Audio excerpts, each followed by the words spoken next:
নমস্কার। ভগবান শিবের অলৌকিক শক্তি যা আজ বিজ্ঞান ধীরে ধীরে স্বীকার করতে বাধ্য হচ্ছে। চলুন আজকে আমরা জানি ভগবান শিবের এমন এমন রহস্য রয়েছে যা বিজ্ঞান মেনে নিচ্ছে। ভগবান শিব যিনি ধ্বংসের দেবতা, কিন্তু একই সঙ্গে তিনি নতুন কিছু সৃষ্টি করে। তার প্রতি ভক্তি শুধু আধ্যাত্মিক নয়, বরং বিজ্ঞানের দৃষ্টিকোণ থেকেও আজ আমরা অবাক করার মতো অনেক তথ্য খুঁজে পাচ্ছি। চলুন আজ আমরা ভগবান শিবের 5টি অলৌকিক রহস্য, যেগুলো শুধু আধ্যাত্মিক নয়, বাস্তব বিজ্ঞানও কিছুটা স্বীকার করে, সেই রহস্যগুলো সম্পর্কে চলুন আজকে জানবো। প্রথমেই রয়েছে ভগবান শিবের জটা থেকে মা গঙ্গার নামার রহস্য। ভগবান শিবের মাথার জটায় গঙ্গার আবরণ কেবল পৌরাণিক কাহিনী নয়। বিজ্ঞান বলেছে পাহাড়ের বরফ, বর্ষার জল যখন খনির মতো সরু পথ দিয়ে নিচে নামে, তখন একটি শক্তিশালী প্রাকৃতিক চ্যানেলের তৈরি হয়। শিবের জটার মতো বাঁকানো পথ জলকে স্থিতিশীল করে এবং গতিকে নিয়ন্ত্রণ করে।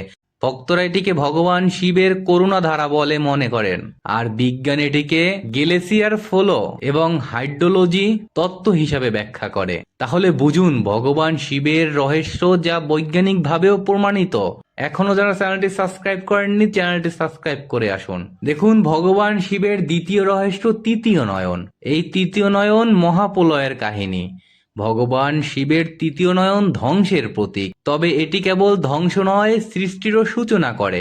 তৃতীয় নয়নের আভা সক্রিয় শক্তি এবং তেজস্ক্রিয় বিকিরণ হিসাবে ব্যাখ্যা করা যায়।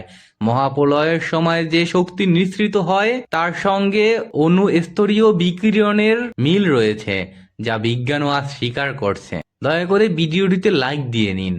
তো চলুন ভগবান শিবের তৃতীয় রহস্য আমরা জানি। তৃতীয় রহস্যে রয়েছে শিবলিঙ্গের শক্তির রহস্য। শিবলিঙ্গ শুধু প্রতীক নয়, এটি পজিটিভ এনার্জি এবং ইলেকট্রোম্যাগনেটিক তত্ত্বের দৃষ্টিকোণ থেকে দেখা যায়। লিঙ্গের বিশেষ আকৃতির চারপাশে শক্তির ক্ষেত্রকে সুষম রাখে এবং মানুষের মন ও শারীরিক শক্তি বৃদ্ধি করে। বৈজ্ঞানিক ব্যাখ্যায় দেখা গেছে কিছু প্রাচীন লিঙ্গের স্থাপনকৃত খনিজ এবং পাথর মানব শরীরে বায়ো এনার্জি বা প্রাকৃতিক তরঙ্গে প্রভাবিত করে। তো চলুন ভগবান শিবের চতুর্থ রহস্যটি জেনে আসি, যেটি বিজ্ঞান আজও স্বীকার করছে। চতুর্থ রহস্যটি হলো ভগবান শিবকে কেন নীলকণ্ঠ বলা হয়। শিবের নীলকণ্ঠ হওয়ার কারণ হলো বৈদ্যুতিক বিষাক্ততার শোষণ। পৌরাণিক কাহিনীতে বলেছে সমগ্র মহাজগতের রক্ষক ভগবান শিব, এবং তিনি জগৎকে রক্ষা করার জন্য বিষ পান করেছিলেন। বিজ্ঞান দেখাচ্ছে নীলকণ্ঠের রং কপার এবং অন্যান্য খনিজের বিক্রিয়ার কারণেও তৈরি হতে পারে, যা তার শরীরের শক্তিকে সুষম রাখে। তাহলে বুঝুন ভগবান শিবের বিষ পান বিজ্ঞান স্বীকার করেছে এটি শরীরের শক্তিমাত্রা সুষম রাখে। তো রহস্য নাম্বার 5 যা বিজ্ঞান স্বীকার করেছে। তো 5 নম্বর রহস্যে রয়েছে শিব মানে ধ্বংস নয়, নতুন কিছু সৃষ্টি। ধ্বংসের মানে শেষ নয়। শিবের ধ্বংসের শক্তি সেই পুরানোকে মুছিয়ে দিয়ে নতুন কিছুর সৃষ্টির সুগমন করে। বিজ্ঞান আজও বুঝতে পারছে পুরাণ শক্তি বা রাসায়নিক প্রক্রিয়ার অবসান ছাড়া নতুন শক্তি ও জীবন সম্ভব নয়। তাই শিবের ধ্বংস শক্তি আসলে সৃষ্টির প্রাকৃতিক চক্রের অংশ। তাই আমরা সবাই বলতে পারি শিব শুধু ধ্বংসের প্রতীক নন, তিনি নতুন সম্ভাবনা, নতুন শক্তি এবং সৃষ্টির উৎস।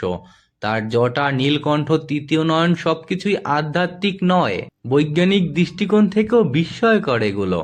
আসুন আমরা শিবের এই শক্তিকে বোঝার চেষ্টা করি ভক্তি ও বিজ্ঞানের সংমিশ্রণে।